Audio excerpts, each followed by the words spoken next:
হে হারুন, হে উম্মাদ, তোমার কখন বুদ্ধি হবে? পাগল আমি নাকি তুমি? হ্যাঁ, আমি তো নিজেকে বুদ্ধিমান বলে মনে করি।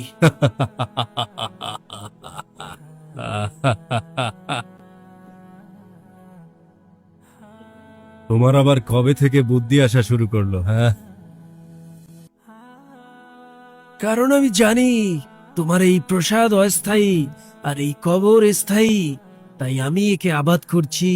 কিন্তু তুমি তোমার প্রসাদকে আবাদ করে এই কবরস্থানকে আবাদ করছো না। তাই তুমি আবাদী স্থান হতে অনাবাদী স্থানে যেতে চাইছো না, অথচ তুমি জানো সেই স্থানে তোমাকে যেতেই হবে।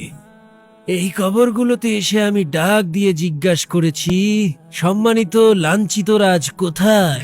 রাজত্বের কারণে দাম্ভিক ব্যক্তিগণ আজ কোথায়? কোথায় আজ অহংকারী প্রশংসিত ব্যক্তিগণ? হারুন, তোমার এই কাজগুলো কি পাগলামো নয়?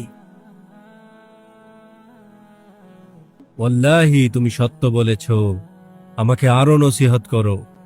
আল্লাহর কিতাবকে আঁকড়ে ধরো, সেটাই যথেষ্ট।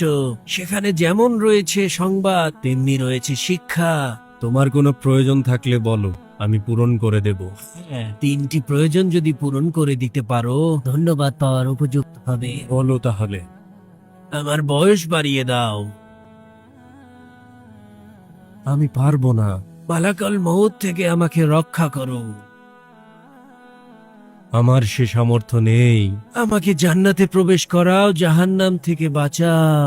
আমার সে শক্তি নেই। তাহলে জেনে রাখো, তুমি বাদশা নও, গোলাম। আর কোনো গোলামের নিকট আমার কোনো প্রয়োজন নেই।